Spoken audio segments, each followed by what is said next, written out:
አብርሃም ምን አረጋ? አብርሃም ምን አርጋችሁ?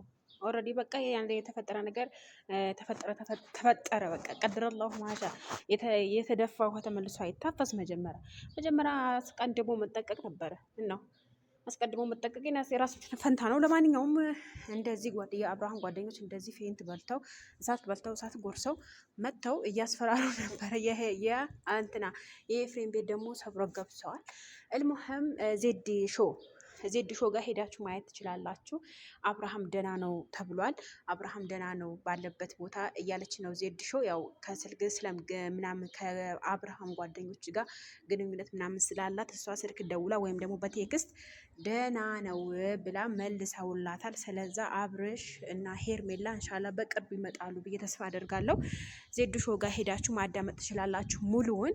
እኔ ደግሞ በዳታ ስለሆነ ብዙም እያዳመጥኩኝም አይደለም ወላሂ ላይክ ብቻ አድርጌ ነው የምወጣው እሷ ጋር ከገባሁ ማለት ነው። እና ያው እሷ ጋር ደህና እንደሆነ እና ያው ያለውን ነገር እስከሚስተካከል ድረስ ደግሞ ያው ግርግሩ ያለ ነው እና ግርግሩ እስከሚበርድ ድረስ ትንሽ መጥፋቱም ደግሞ ይሻላል፣ ከሚዲያው መራቁ ይሻላል። በነገራችን ላይ እነዚህ የአብርሽ ጓደኞች የተናገሩት ንግግር አንድ ነገር ጣል ላድርግ፣ ሼር ላይክ እያደረጋችሁ ማለት ነው። አብርሃም ነው መንገድ የከፈተው፣ አብርሃም ነው ፊት የሰጠው ምናምን እና ደግሞ ትክክል ነው። አብርሃም ከሌለ ጀመር መክፈት አልነበረባትም። በሩ ስለከፈተች ብቻ ሁላችሁ እንትን አትበሏት ማለት ነው።